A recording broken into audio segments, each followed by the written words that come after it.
9, at least local time. Oi. So, morning, we're going to start. So welcome to our tutorial. So that's an experiment in many ways. So I believe, Anind, correct me if I'm wrong, but have there ever been tutorials at Ubicomp?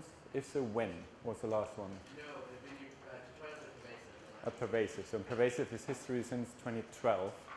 So yeah, we're back on that. It's another experiment because we're trying to position ourselves a bit higher level. So it's not going to be an introduction into machine learning. So there are many tutorials on that. So the focus is on machine learning for Ubicomp. Let's see how this goes, right? So we have a packed program, so we get going. First introduction about, so you all know what Ubicomp is, that's why you are here. Having the slide over here because what we're talking about in machine learning for Ubicomp is analysis of plenty of sensor data. Sensor data coming from many, many different devices. Yeah, that's right, yeah. From many, many devices, many different modalities and all that. And that is probably the difference to key machine learning applications or machine learning research, as you see this in places like NIPS or ICML. Some people call it opportunistic capturing of activities of context. That's what Ubicomp is all about. And it basically boils down to real-world applications and systems that people deploy. That's basically what the whole Ubicomp community is taking quite a bit of pride in, that we actually deploy the systems in the real world. It comes with a huge a different set of challenges in there. And that's what we're trying to address today in the data analysis point of view. I like this one as basically summarizing what it's all about. That's from a paper in 1999, which is there's more to context than location. So we're talking about context-aware computing, that's Anind over here. It's all about context. It's different levels of context. So there's the human factors. We're talking about the physical environment, sensors in the physical environment, sensors on the body of the user. I'm wearing one of those. Large amount of data constantly coming in. A lot of noise in the data there. A unique challenge on there. And how to analyze all this? Well, that's where machine learning comes into play. And that's why we're here. So, quick summary. So that's basically the core of it. What is machine learning? There's a wonderful sloppy statement about what machine learning actually is all about. It's machine learning studies computer algorithms for learning to do stuff. Right. I mean, you can do a bit less sloppy. So we basically want to develop algorithms, back in the days they said computer programs that adapt and learn towards generalization through analyzing sample data. Now, in our case, in Ubicomp and wearable computing, these sample data is a mess. It's many different kind of sensors, many different modalities and sources all integrated into one. And what we figured at some point in the last 4 or 5 years, that there is a bit of a disconnection here. So the disconnection between the core machine learning community, so which I depicted here with the NIPS logo. So there are these places like NIPS, ICML, AAAI if you like, and there's Ubicomp. So there's a difference between the more theory-driven research in the core machine learning community and the strong application focus in our community over here. I'm not judging in any way that one is better than the other, one is worse than the other. It's not the case. It's just two different communities. And what we figured is that those guys over here, the core machine learning guys, they are not as excited about applications as we are. So on the other hand, if you're really busy with your application and with your deployment, then you're not focused too much on certain theoretical aspects, like you don't fancy too much. You don't wake up at night and think about convex optimization. You more think about deployment in a room like that, capture some 80 people in the audience here continuously. So, and that's kind of the gap we've identified here. And what we're trying to do, and that's an ongoing endeavor, and today is like one of the first things we're trying to bridge that gap. Right, to bring the two communities a bit closer together, and there we go. Right, so the whole thing started basically, so I was for a year at Georgia Tech, and from the very first day I had conversations with Gregory Abart and Irfan Issa. So Irfan Issa is a computer vision machine learning guy I guess everybody knows Gregory Abart, and we talked about this disconnect between the two communities, mainly from a utilitarian point of view, from the Ubicomp side. So what is it? What is the key essence of machine learning Ubicomp researcher actually needs? And we had lots and lots of discussions about it. See, it's ongoing for a number of years. Last year, Anind joined the discussion in Seattle, and then we decided, okay, we've got to do something. And the other two gentlemen on the table over here, Mayank and Nils, joined us as well. And they said, okay, let's try a tutorial first. We basically get from the community, so what is it actually that's needed? I mean, it's a biased view from our side about this gap. So, and today we're trying to learn something from you as well. So we have, in the end, we have a panel. We're trying to get some feedback from you as well. What is it that you might perceive as the gap? Right. Then we started planning, and 2 days. I tried to tweet, the first time in my life, I tried to tweet something to advertise the tutorial. It didn't even make it onto the Ubicomp site, and after 2 days, we had to shut down the registration. So apparently there is a need. We were overwhelmed with the interest over there. And there we go. That's why we're here. Right? Quick one. Everyone say hello. Over there, Nils. Yeah, I am Nils. I'm a research associate at OpenLab, which is formerly known as Culture Lab. So we recently had to move buildings together to maintain. And I do low-level sensing and machine learning, but also very focused on applications, particularly in health. Anind, I'm a professor at Carnegie Mellon University, and I direct the Human Computer Interaction Institute. I've been doing applied machine learning for over 10 years. I do very high-level research in applications. I am Mayank. I'm a PhD candidate at University of Washington, and I work there in the Ubicomp lab. And I do basically machine learning and sensors that are there on the mobile phones and other devices for applications in health and agriculture. Yeah, so I'm Thomas. I work with Nils in OpenLab, which is in Newcastle, in the UK. And my background is originally pattern recognition, but was always application driven. And I'm within the Ubicomp community for 5 or 6 years now, and it's a core concern of mine, this machine learning for Ubicomp. So, thanks for answering the questionnaire. So we got quite a bit of response there, and I kind of tried to distill the responses we got. I mean, that was a large questionnaire Mayank kindly set up.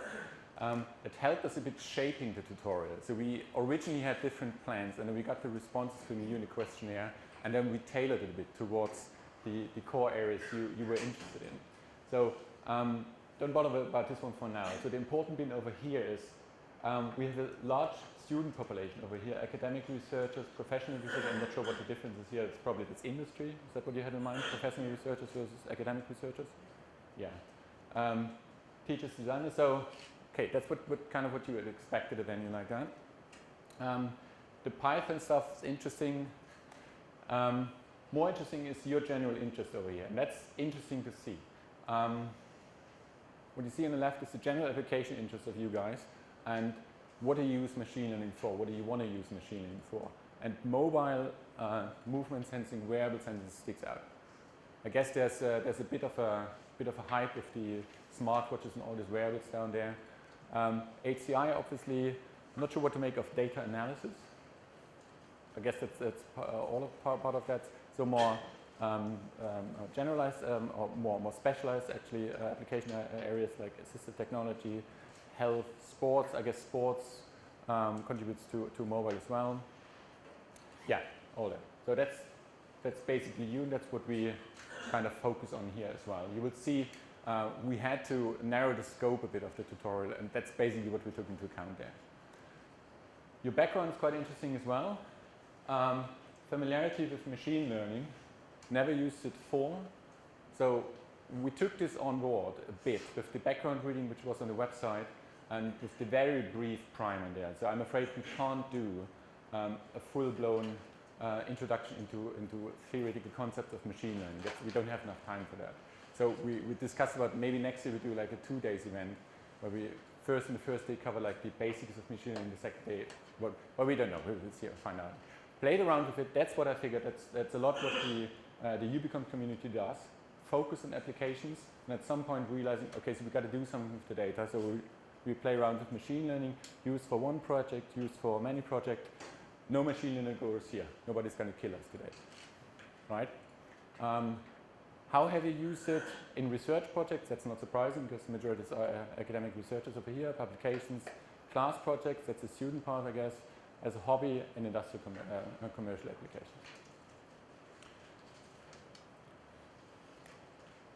You all got a good education, so you know all the basics in linear algebra and probability theory, that's fine, so we don't need to cover that. So that one is interesting, how you work. So how do you use machine learning? Or how do you develop things? Not surprisingly, it's what's out there. And with Weka being available for a few years now, that's what many people do. And that's, you know, when we read Ubicomp papers, we can actually see, okay, so that's, you know, tools are available, people use that.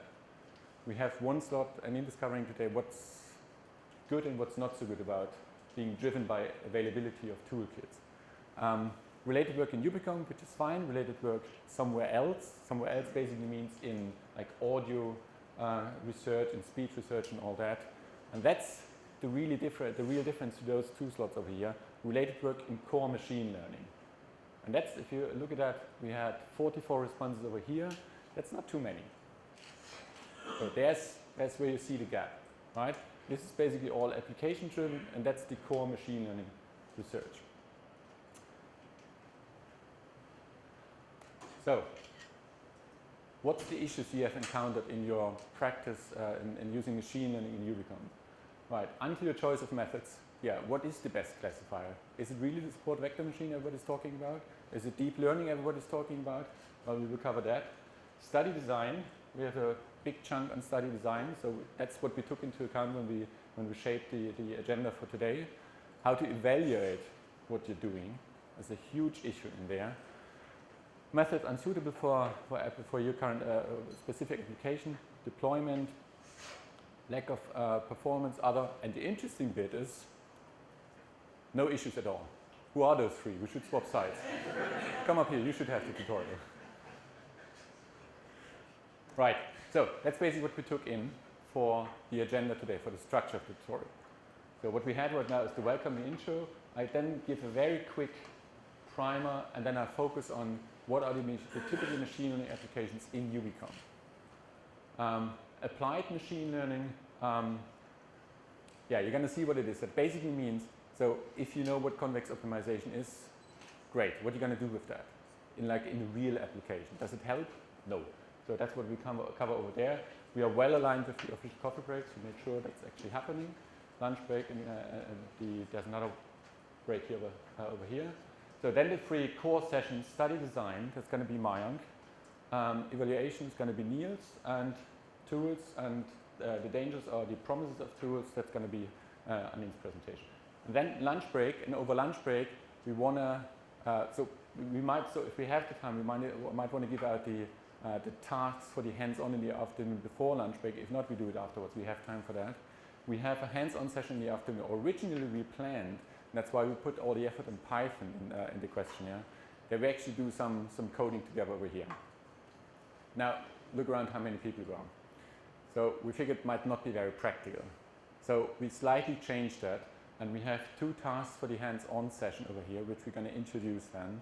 And we're going to split up the cohort over here in groups, and then we walk you through what we would like to do with you in a practical session then. You can actually take something out of the tutorial. Okay? Good. Any questions right now? Good. Then I'll take the next one.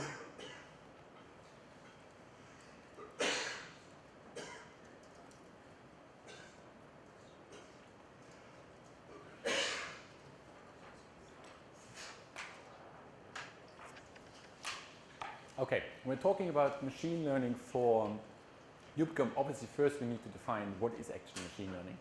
So, okay, we had this before, this lovely thing from Shapiro, machine learning studies computer algorithms for learning to do stuff. Right, okay, briefly covered that it's basically not about programming, developing a program that basically is targeted for a specific task. It's more about like a higher level thing. Develop algorithms or develop methods that actually learn from data to solve problems afterwards. So that's the machine learning idea, the core machine learning idea. There's a gazillion of applications in there. So my take on machine learning applications, or the core application area, is pattern recognition. It might be a bit ancient because pattern recognition is what people came up with like in the 80s and 90s, but I think it covers a bit better what we're doing here in Ubicomp, because we're actually dealing with real-world problems and real-world data.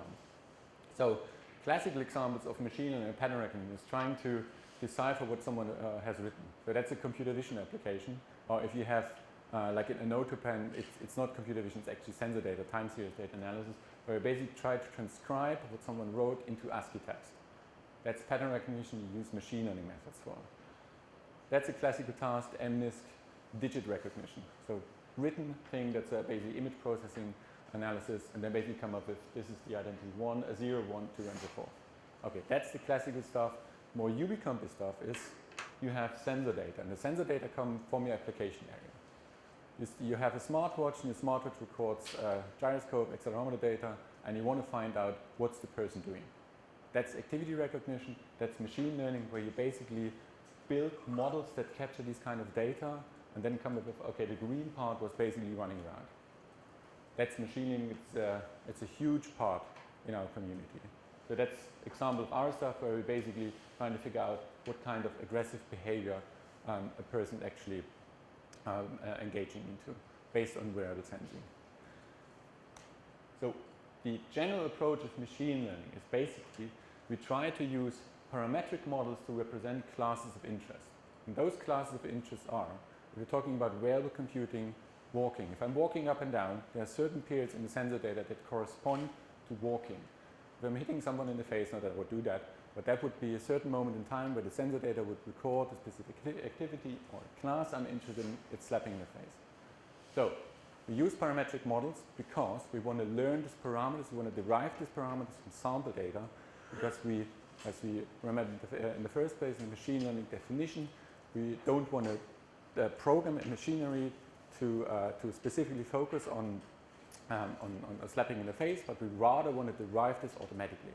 And for that we do some handle turning, parameter estimation. And for parameter estimation we use statistical learning theory, which basically means learn the parameters from sample data.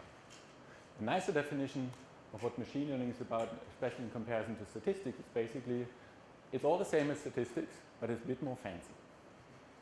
Right? That's from somewhere in the internet. I like, especially like this one. A large grant in machine learning is $1 million, and in statistics, 50 times.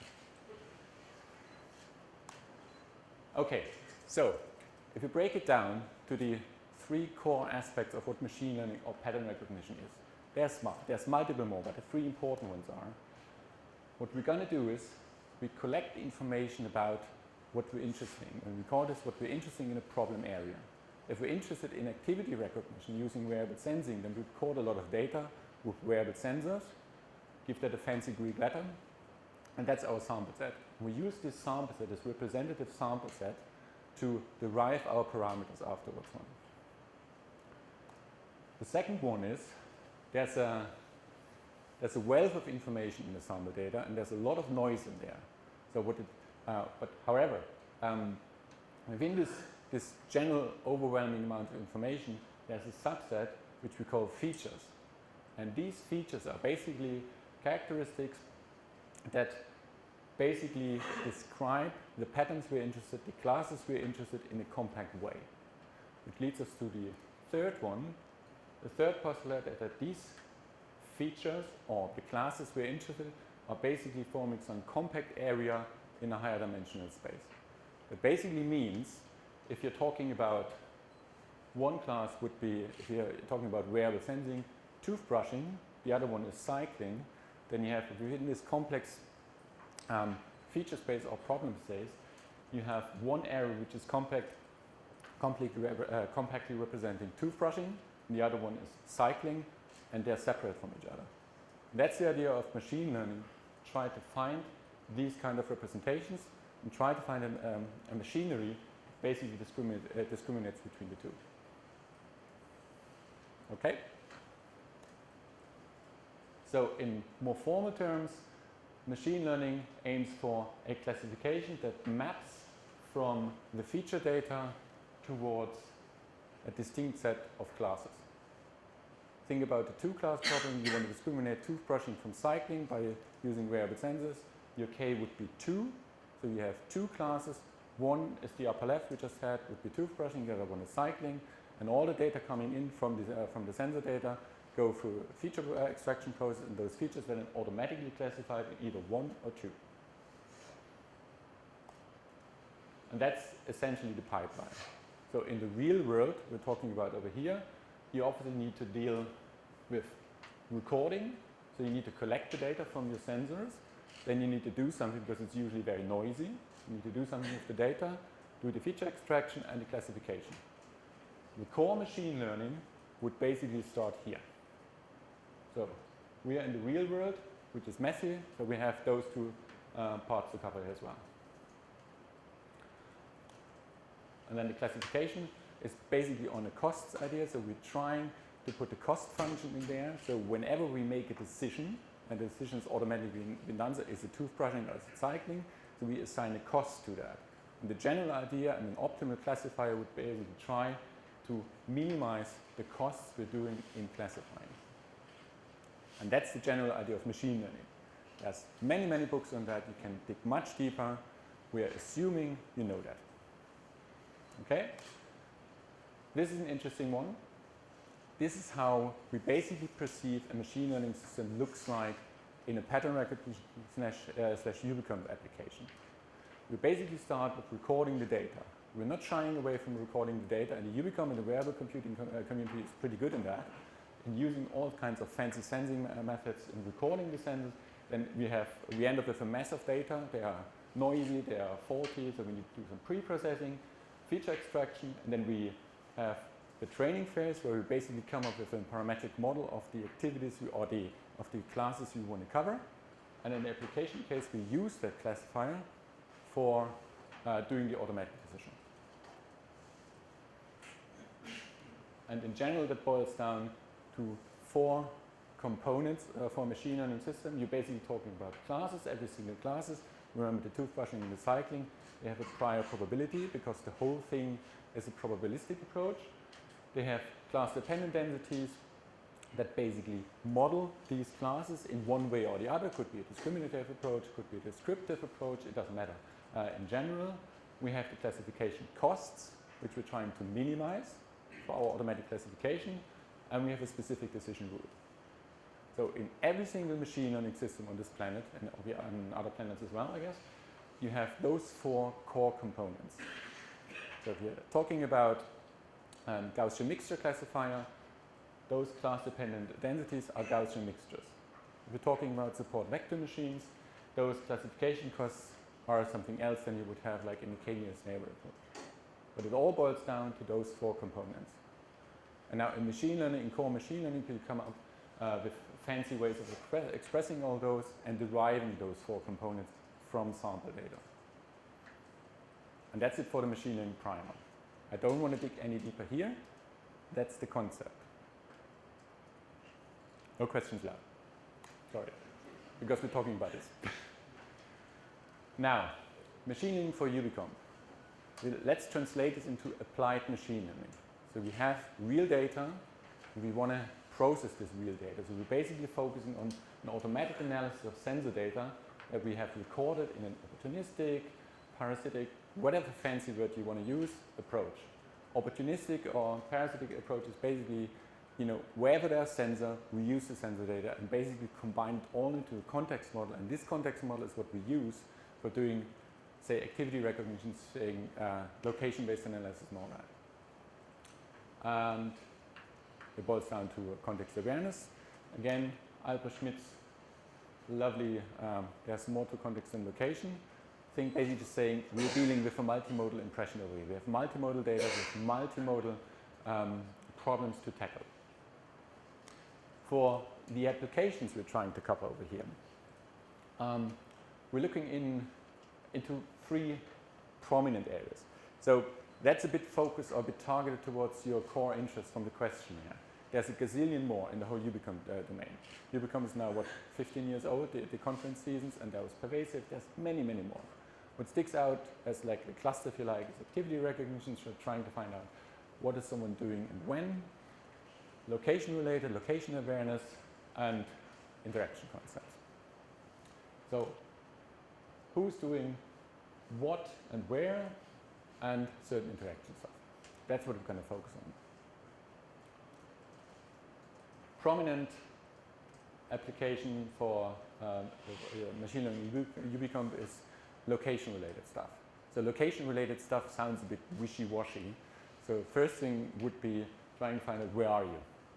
Well, it's not so easy to answer. It's not so much to do with machine learning. It's a bit more with signal processing. If you're outdoors, you basically have trying to do the satellites. If you're like in these urban canyons over here, you might want to use something else. If you're indoors, you have different ones. You have triangulation or the location inference stuff. That's fine.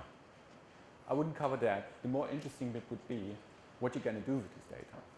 And there are quite a few applications where people actually try to do some sort of route prediction, or route prediction in American. So think about, I think that's from John Crum and Horvitz, the guys, that's the data from like the Seattle area, where you have a lot of GPS traces. And one application would be, given you have like a partial trace of someone leaving the house in the morning in a car, trying to predict where's this someone going. So that has a million applications in, for example, traffic management. So you might want to change the traffic lights in a way if you could predict. I mean, the obvious one is like 7 to 10 in the morning as rush hour. People might rush downtown for work, but you know, there's school and all that. So what you could do is, and what people do is use the GPS traces to optimize traffic management. There was a string of papers, I believe 2 or 3 years ago at Ubicomp in Beijing, where they used taxi traces to optimize urban design. Where quite a few groups from China, they used large amounts of GPS traces from taxis to basically infer about what are the flaws in certain urban designs. So is there a bridge which needs to be enhanced, like add another couple of lanes just to improve the traffic flow in there. That's what people do with this kind of location data and very fancy machine learning methods over there. Sequential data analysis. Identification of meaningful places. So if I use my phone and do some photographing in there, it will automatically assign it to home or work, because it learned over time that certain places in my life where I've hanging around quite a bit of time are meaningful to me. It's either home or it's work or etc. etc. There's mobility pattern inferences, which is similar to the first one we had over there. More applications. Think about terrorism prevention, who's the bad guy who's trying to blow off the car, who's just delivering in a package and all that. That's what you can do with this kind of data. The interesting part for the tutorial over here, what sort of methods do these guys use? So there's obviously a lot of stuff to be done about the sensing. So outdoors, if you're like in a plain field and you have a nice line of sight to the satellite, well, that's solved. You get the GPS position, altitude and latitude, you're done, fine. What if you're in an urban canyon like here downtown in Osaka? Then you have all the issues with the high rises in there. Then you need to do something about it. You have noisy data. You need to interpolate data, etc. What if you're indoors? GPS doesn't work. Then people use Wi-Fi fingerprinting, received signal strength indicators and all that for robust localization. That's not machine learning in a technical sense. It's more like signal processing. Wouldn't cover that. But for tracking, for classification, the application tasks we just had in the previous slide, people use very sophisticated stuff. There are sequential models like hidden Markov models like conditional relatives, etc. for prediction of what's going to happen in the future of this particular person moving in their vehicle right now. Few examples over here, wouldn't need to go into detail there. Location. Location, location, and location. That's the big thing in real estate and in Ubicomp as well. The other big chunk of machine learning applications in Ubicomp is activity recognition. So basically aims to recognize the actions and goals of one or more agents. Usually it's the person interacting with the environment from a series of observations on the agent's actions and the environmental conditions. Boils down on what is the person doing, swinging the bat for a baseball hit here, and when. That's the classical definition and the classical application field of activity recognition in Ubicomp as well. There is So in the computer vision community, people obviously use cameras. They just observe what they want to analyze. In our field, it's a bit different. We have a bit of a wider zoo of sensors we can actually use. And then we basically end up with something like that. So a time series data, we're trying to put labels at certain chunks in time, what it corresponds to. Let's say this chunk over here would be biking, there would be some weightlifting, walking, one typically exercise you would do in the morning, including the weightlifting and the sitting. That's basically what it is. Here's Raj again. There's a million sensors for that and a million applications for that. There's a wonderful tutorial from 2013 from Andreas Bulling and a few folks on machine learning, on activity recognition using these kind of sensors. And this is basically the summary of what it is. Let me quickly walk you through. So we have some sensors over here. Let's be a bit agnostic in sensors. We have some sensors that produce us data. And this data basically captures the activities we are interested in. Raw data, time series data. Could be triaxial accelerometer data, could be a gyroscope, magnetometer, you name it. But it's time series data. As in as time progresses, we have samples of certain sensor measurements. And these sequences of sensor measurements we're using, we're trying to analyze in order to come up in the end with a classification of what's going on. Okay. In the real world, this data is a mess. It's noisy, if the thing wiggles around, that's not really related to what I'm doing other than just wiggling around with the whole thing. The sensor might drop certain samples, we need to do something about it. That's what people do in the pre-processing step. There's a lot of normalization, that you basically have a range normalization. You might have clipping, if I drop the thing with a certain force, then we might hit the boundaries of the range. And all of a sudden we have clipped data, which doesn't give us a lot of information, and we need to deal about it. The big issue in time series data or in activity analysis, what we're going to do with the data. So we have a specific problem over here. We have dynamic data. We need to decide when an activity starts and when it stops, and at the same time need to figure out what's the activity. Come back to this later. It's kind of a chicken egg problem. So we refer to this as segmentation. People should often shy away from that. We also have this in the data in more detail by not segmenting and rather doing like a sliding window and treating every single chunk of data in isolation.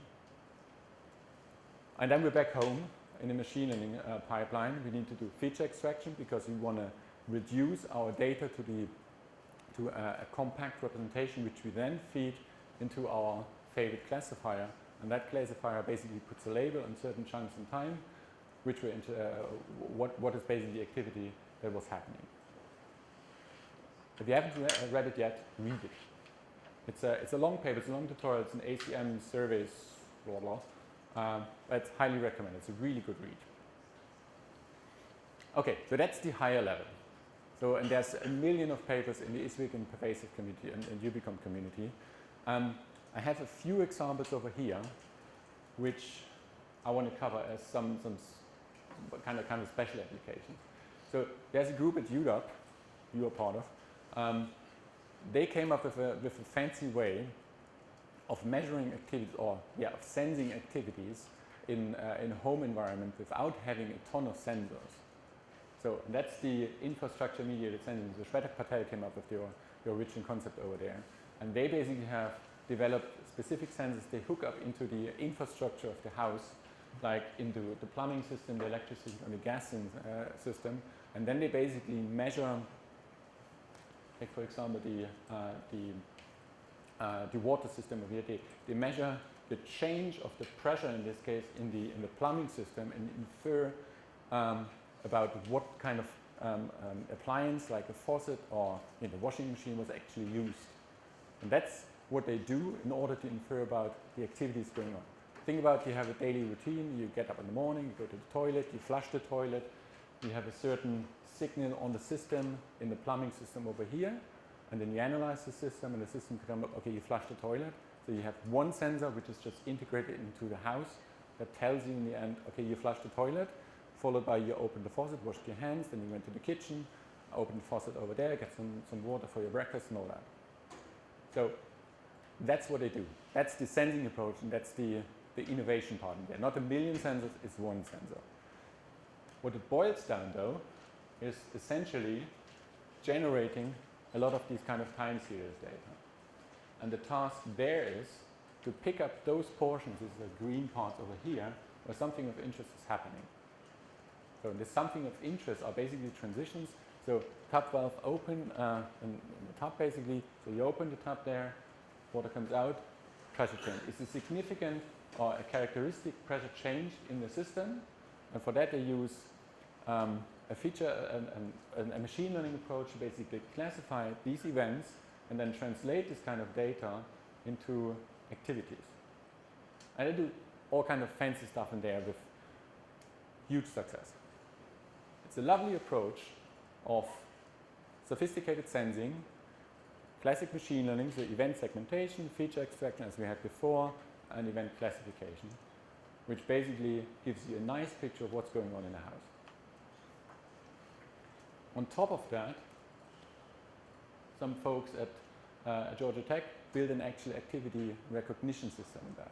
So the original work in infrastructure mediated sensing was basically focused on detecting those events and classifying those events. So you open a faucet somewhere and the system tells you you've just opened the faucet on the second floor in the bathroom, the left sink.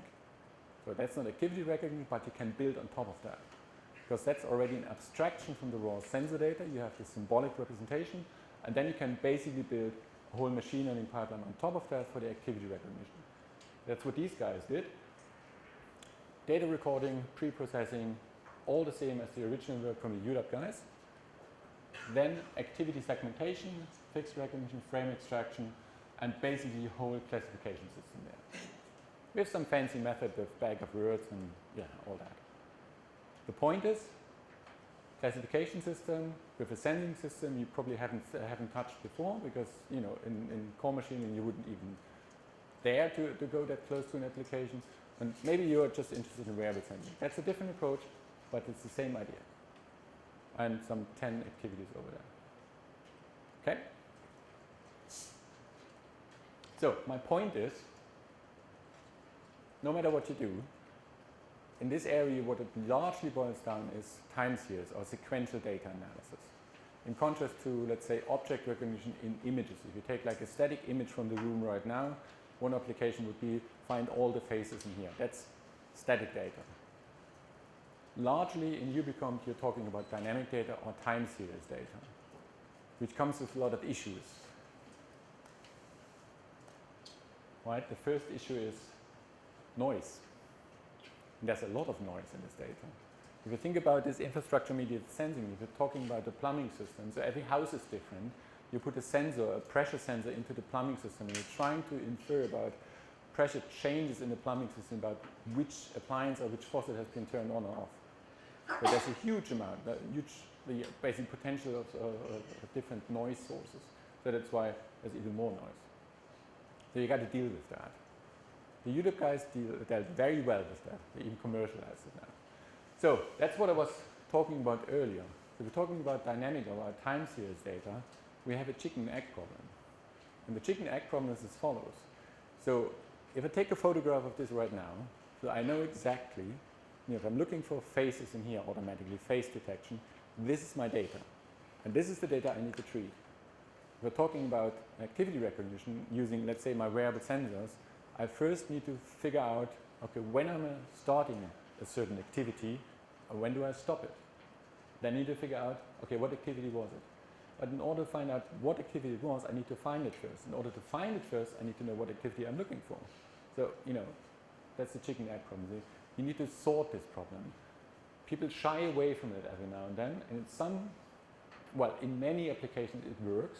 If you're talking about repetitive activities, like me walking, so there's a sequence of steps. If you can kind of guess my stride length, the time I take for a single stride, then you can chop down the data into certain windows of a specific length, hoping that in one window you have one step. Then you can treat every single window in isolation, and you got rid of the problem of dynamic data analysis. Because then it's static data again, and you just feed into your classifier and you're done. But what if it's a bit more complex activity?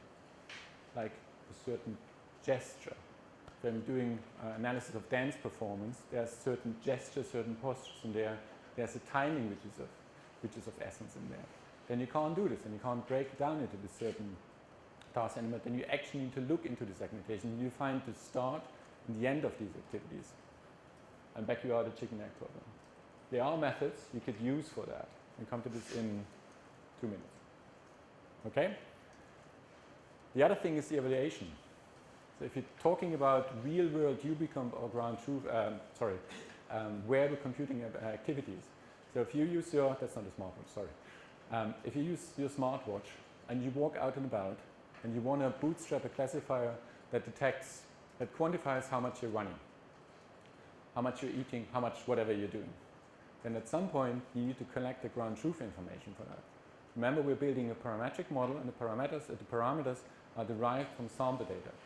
And the sample data need ground truth annotation. Where do you get it from? Someone following you with a camera and then writing down, like T0 to T1 you did A, then you did B? Maybe not. You're doing this yourself? Could be an option. My point is, if you're hitting the real world, you're having an issue with the evaluation and with the ground truth, where you get it from. Nils will talk a bit about it. Will you? Okay, he will not talk about it. I might talk about it. Okay, something about the noise before we move on to the wisdoms of applied machine learning. So what you're going to do with noise? Think about this one as a trace of a location. So imagine you're walking somewhere in the open field, X, Y, and you have some means of tracking this person. Let's say you have a GPS receiver, like my phone, and you get some measurements. There's a lot of noise. First thing you could do in reducing the noise is to do some filtering. Median filtering is a very popular choice. It's trivial and all that. It has certain issues. It has a lag, so you basically have a window you need to drag along, and this certain window basically means you can't do real time. It's quasi-real time, but you know, in some applications you can't do that. The other thing, if you want to infer about something like speed, so how fast am I going, you can't do this with this model. For that, people use different models. They basically got rid of the direct observation models, like the median, like the filtering model. They introduced kind of a state idea. So the idea here is you basically have the measurements or the observations, that's what you get from the sensors, and then you're using these measurements, these observations, in order to infer about some internal state of some hypothetical system. And this system would be the location. And that's a very classic example is the Kalman filter. The Kalman filter is a predictor that basically takes measurements like location data and predicts the next step.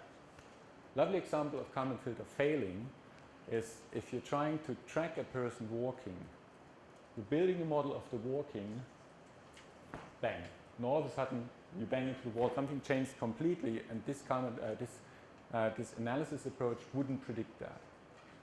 People got around this, they have more sophisticated methods, which is called a particle filter. You can deal with that.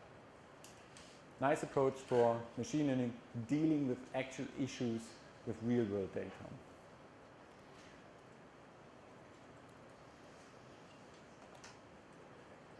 Okay, the point is, now I missed my last slide, sorry. The point is, in real world applications, in applied machine learning, for this kind of data we have over here, you cannot ignore all the nasty bits in the pre-processing. You need to deal with that. So if you, like a naive approach would be, if you ignored all that, you record your data and then you feed it into Vector, and Vector gives you a classification of activities, of location and all that, and you end up with an accuracy of 60%, and you say, well, that's it. Maybe it's not. And that's the point where you need to think about the application side a bit more, where you might need to get into the habit of looking into these concepts a bit more in detail. Okay? It's a glimpse of machine learning applications in Ubicomp, in reliable computing, where you need to focus on. It's a glimpse. It's not all of that. We can't cover all of those. Yeah? Just to give you an idea of those. The third part of this intro is basically now abstracting a bit from the specific applications like in activity recognition or something, but really looking into what is the difference between the core machine learning, like the NIPS and ICML universe, and our part of the world, the application side of view, applied machine learning. Here's a very unfair perspective. I mean, we've been recorded here, fine, but don't show this to any NIPS guys who still want to talk to us. Being very ignorant of what core machine learning folks are after, you could argue, well, if I'm a machine learning PhD student and I want to get a PhD, out of my research in 3 years or 4 years, I need to write papers about novel methods. So a novel method could be, I want to come up with a general classifier that rules them all. Who has read the Bishop Bible? The Bishop book on machine learning has the no free lunch theory. We come to this in a second. There is no such thing as a free lunch. There is no such thing as a general classifier that rules them all. But people try. Yeah, and there are some religious wars about convolutional networks versus support vector machines versus blah, blah, blah, you name it. Right? It doesn't have to be a classifier. Just put in whatever you like. If you come up with, let's say, deep learning, and you think deep learning is, the thing to rule them all, then you would push that. And you can push that quite a bit. Maybe not. Optimize theoretical aspects of certain theoretical aspects of machine learning algorithms.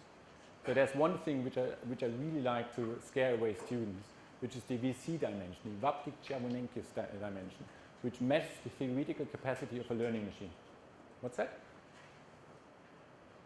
That's a certain measure where you can basically describe the capacity of a learning framework. What's that? It's nice, but it doesn't translate well into the real world, into the application where you have messy data. It's important to know, don't get me wrong, but I wouldn't put my hope on all of that. So that's something to know, but that's what these machine learning folks, the core machine learning folks are after, which is great, but not important, not massively important for Ubicomp. Can you not use that measure to see which classifier fits our application best? You could, but wouldn't that be a useful tool?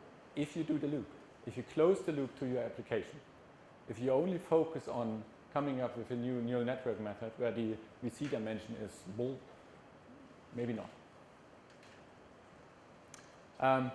That's unfair, because they actually do bother with some real-world applications. But if you think about activity recognition, that's an actual example of a benchmark data set for activity recognition computer vision. There's a guy in like a uniform suit jumping up and down in front of a uniform background, just to make the pre-processing a bit easier. How often does it happen?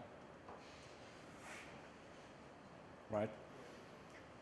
Yeah, need for speed. So how fast is our application? If we want to focus on a real-time evaluation of our machinery for our real-time application, yeah, that's fine. That's what the application guys do. Yeah, but we are the application guys. So we actually need to focus on stuff like that. Like I said, don't quote me on that. It's an unfair perspective. What my point is, so we focus on the application and we kind of use machine learning in a utilitarian way. I can't even pronounce it. So in a way, we use it as a black box. And we're hoping that it works. Often it doesn't. So what Anind is summing up the whole session afterwards is basically what are the dangers of having a black box approach. Just a glimpse on that.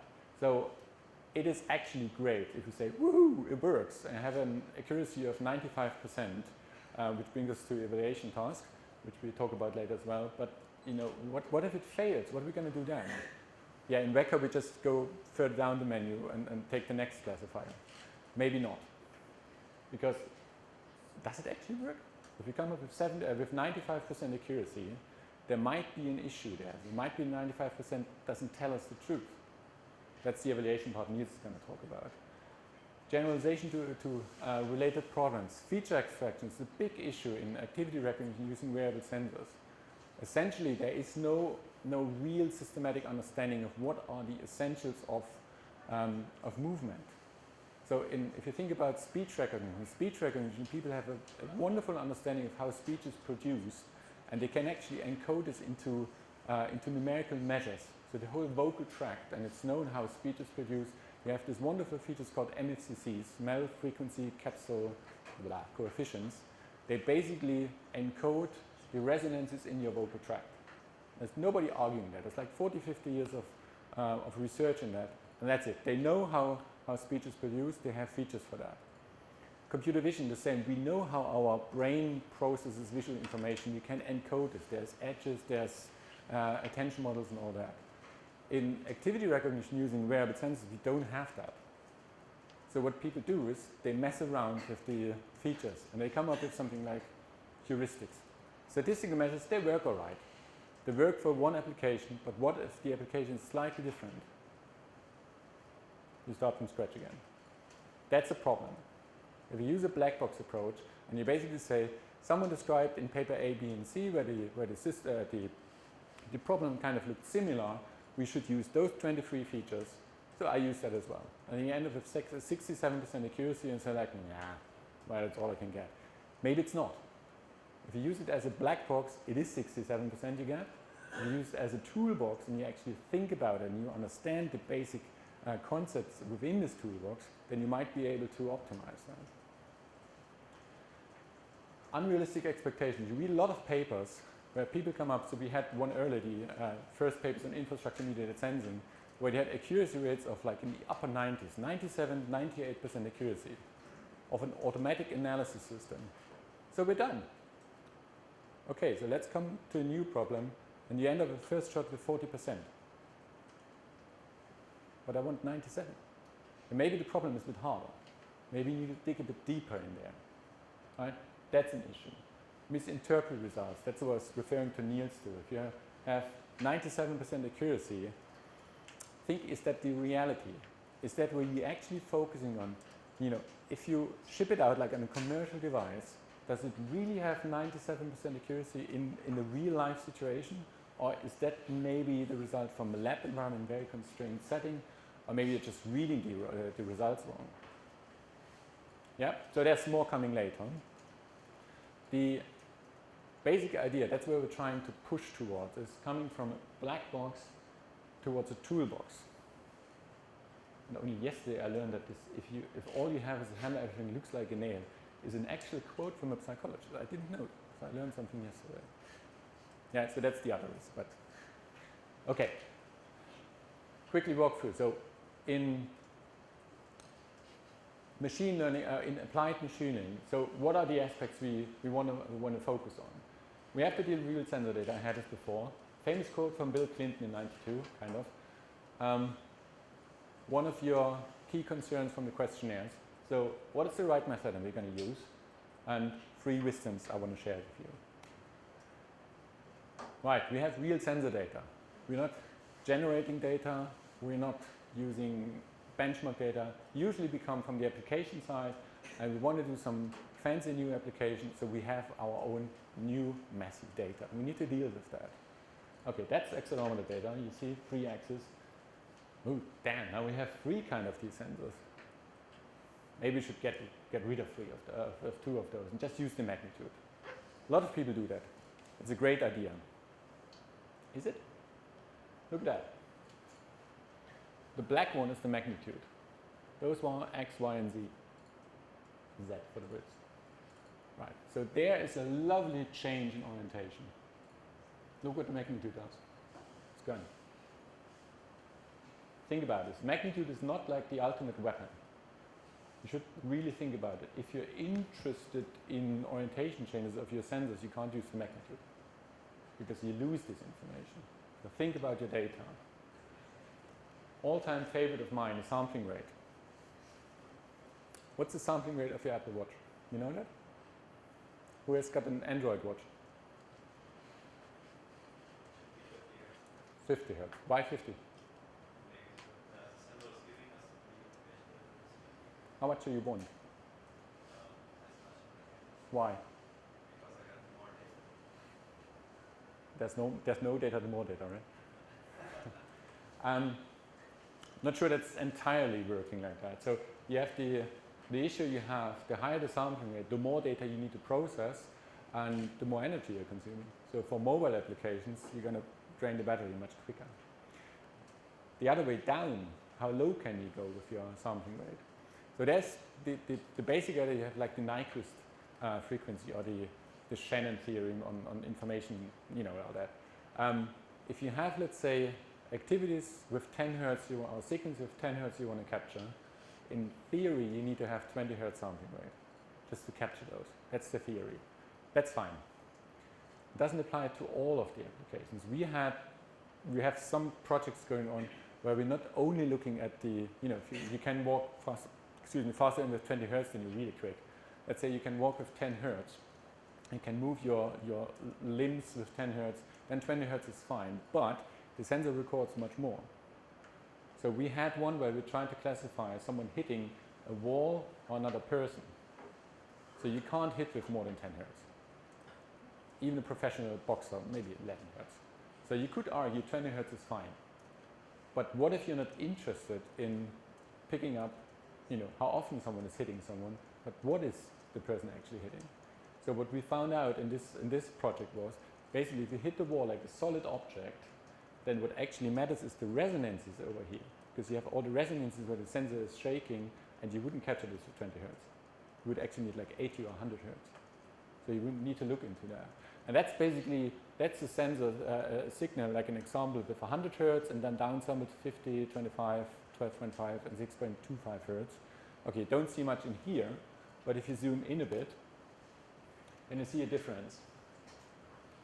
100 hertz, 6.25 hertz. That's drastic, I know. But you see the difference in here. So you're missing a lot of the signal there. That's your point. The higher the sampling rate, the more information you got. So the engineers would look into this from a spectral point of view and say, okay, if we look at the spectrum 100 hertz and this one down here, it's quite different. Right? That's something you need to consider when you design your system. So what is the sampling rate you actually interested in? What are the phenomena you're actually interested in? Is it actually just counting how often the arm is moving, or what the arm is actually hitting? Pre-processing, what you're going to do with noisy data. Well, in previous version of this slide, I said it's a matter of taste. Now that we are doing more sophisticated, more informed machine learning signal processing, I would say it's definitely application dependent. So if you're interested in these little resonances in there because you want to find out are you hitting the wall or another person, then your Butterworth filter might not do it. You might need to have something else. So application, it's applied machine learning. And then you do your signal processing. Going down the route in our processing pipeline over here, we arrive at the features. Like I said, there was a quote from Bill Clinton, the economist, stupid, and you know, in the machine learning and pattern recognition community, there's kind of a struggle between should we focus on feature extraction, basically coming up with the best possible feature representation, or just let the classifier do the job. It's a balance you need to strike. So in an activity recognition pipeline, what people typically do is, as we said before, we have a sliding window procedure, and then we do low-level analysis of every single isolated frame, and then do some sort of statistical features in there.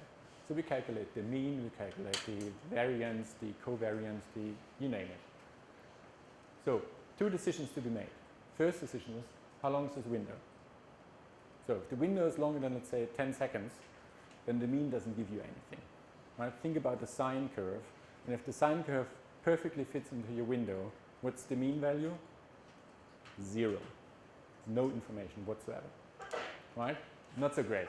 So you need to optimize that. So then what if the kind of activities are changing as you would expect in the activity recognition system? Then one window size doesn't fit all. You would need to adapt it. Okay, deal with that. The other one, what are these actual heuristics? What are these statistical measures you want to use? Well, who's telling you? Nobody's telling you. The idea, the underlying assumption is basically you would hope that the distribution of the data you're trying to analyze, you're trying to capture and analyze afterwards, is basically not changing. Usually the assumption is a Gaussian distribution. right? And with a Gaussian distribution, you can deal with those. That's not always the case, as I'm going to show you in a second over here. So what you see here is a video this gentleman over there produced. This is the raw recording. The dog is wearing over there a sensor, an accelerometer sensor in the collarbone, in his band over there. So you see the three-dimensional axis over here. So that's the raw accelerometer data. And that's the observed distribution. If you look at that, the red one over here is every now and then it's far away from being unimodal and Gaussian. So at some point you have it bimodal over there. Just give it a sec. So and if you're ignoring that and you're just using your heuristics from you use statistical measures over there, you're not capturing the actual data. Right? And then it's bound to fail at some point. You need to optimize if you have a new application in there. So that's turning bimodal there. Right? Alternatives would be, as Nils could tell you over the coffee in more detail, you're actually trying to capture the real distribution. So here's just as a glimpse. The idea is basically you actually look at the cumulative density function over there. So it's basically constant borrowed from biologists, and then you basically try to quantize those into a coefficient over there. And then you capture the actual distribution of the data. So again, the applied approach would basically be, so what is our real data? Can we actually take it for granted that we have Gaussian distributed data or not? Maybe not. Just progressing because we're already biting into the coffee break. Curse of dimensionality is a huge chapter in every single machine learning book. People tend to ignore it actually. And we've seen this quite often in actual Ubicomp papers. So if you think about you have accelerometer data with, let's give it 500 hertz. Let's be generous. Really high sampling rate. Sliding window with 1 second. All of a sudden you have, per second, you have 1,500 samples. So you have an input space of d equals 1,500. What are you going to do with that? You feed it into your classifier? If it's a parametric model, the higher the dimensionality, the more parameters you have. The more parameters you have, the more sample data you need to estimate your parameters. It's a huge issue. Huge issue. By the way, it's a lovely question for exams. So why do you need features? It's because of that. The more parameters you have, the more sample data you need to estimate these parameters. That's what it is. So blind feature extraction, we already covered a bit. I mean, what people also do a lot, if you have 1,500 dimensions, and say that's too much, because you have understood the first part in there, then what about dimensionality reduction? Use a PCA. Good, let's use PCA, that's fine. If we are focusing on only accelerometer data, that could work. But what if you have accelerometer data, gyroscope data, magnetometer data? They have completely different ranges, and I've seen this in papers where people just take the sensor data, put it all into one feature vector, one data vector, put a PCA on top of that. What's missing? The normalization. Blind approaches like PCA, they really go for variance. And if the sensors have a different range, then whoever shouts at the loudest will get it. So you need to normalize. Really, you need to normalize. The other thing is, so if you think about an extension of a principal component analysis, the linear discriminant analysis, where you basically have a PCA including the class information, then you need to be careful because the maximum dimensionality you could reach after the dimensionality reduction is k minus 1, in case the number of classes. You have an input space of 1,500 dimensions and you have 10 classes. So you're reducing 1,500 to something like 10. Will that work? You're throwing away a lot of information. Careful with that. So LDA might not be the best choice in there. You could use ICA and all that, but they all come with this kind of caveats. So you have to be careful there. Choosing the right classifier, unfortunately there is no free lunch. Seriously, there is no free lunch. What you can't expect, even if guys like Shelkoff and Wapnick tell you that kernel-based methods are like, they work for everything. They won't. That's the, read it in the Bishop Bible, there is no free lunch, there is no single classifier that works best for all application problems, for all classification problems. It simply isn't. So, but what would you do then? So what is the right classifier? So you could take your data and then click yourself through Vector and optimize, like optimizing codes. You're basically trying to find the classifier that gives you the best performance.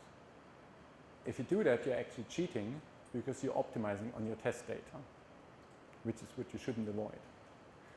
What people do a lot in papers, they evaluate a few classifiers and report the results. So what kind of classifiers would you evaluate? There's a million out there. You can't evaluate all of those, and there's no point. There are three general types of classifiers. There's generative modeling like naive Bayes or Gaussian mixture models. Predictive models would be decision trees, and discriminative models would be neural networks, support vector machines, etc. So if you don't know what's the right classifiers, my suggestion would be try those three, because then you cover all three categories and find out which one works. Because there's really not much point in exploring all of those in Vector. There's many in Vector. So the other thing is, what is the right classifier for you? Well, ask yourself, what do you want to learn from the classifier? Do we only want to have the classifier telling you, okay, this is class A, B, C, D, E, F, G? Or you actually want to look into the data? If you have sequential data, do you want to maybe analyze the onset of a certain gesture, a certain activity, versus the end of the activity? And if so, does the classifier give you that information? So if you have sequential data and you chop it down into these little time windows, these sliding windows, a classifier that basically treats every single one as an isolated feature vector wouldn't give you this information. So if you're not shying away from actual sequential modeling, like graphical models, they would actually align the data to the model, and then you could basically look into the alignment scores as the activity goes along, as the data go along, and then look into, so where is the model fitting better, and where is it fitting worse. That gives you more information. If you have a black box classifier, you don't have that. You need to be aware of that. So, in a theoretical world, you have 10 classes you want to deal with, and you report a 10 class accuracy in your confusion matrices. You write a paper, hey, you're done. In the real world, you might have an 11th class, which is none of the above. For that, you would need to have some sort of a rejection class, or the unknown class. So think about, if you're dealing with what classifiers you want to use, can your classifier actually cope with an open vocabulary problem? Can your classifier actually reject data that don't fit any of the 10 classes you're interested in? So wonderful example is standard support vector machines. Support vector machines basically have like this idea of the separating hyperplane, and you put one class on the one side of the hyperplane, the other class on the other side of the hyperplane. What's the rejection there? You could use the distance to the hyperplane. You could, but the only downside is the distance is not a probability. So you can't use it in a probabilistic framework without doing anything. So there are approaches of doing it, more sophisticated support vector machines. You could do that. Ensemble methods are something, so you could say, all 10, you basically build 10 detectors for your 10 activities, and then you basically let them vote. And if they all come up with something like, 1/10, then you say, well, maybe we don't know, and then you reject it. There are certain strategies, but that's what you need to take into account if you're designing the system. The last one, there's one famous there's one paper of our group which made this mistake. You need to match the classifier to the actual classification problem. There's not much point in using a sequential analysis model, a sequential model, when you're dealing with fixed length windows. So we had one paper where we had a sliding window approach, a usual Boolean pipeline, and every single sliding window was classified using dynamic time warping. Why would you do that? They're all the same length. Even worse, you could put a hidden Markov model on top of that. Why would you do that? There's no point of aligning the data because they're all the same length.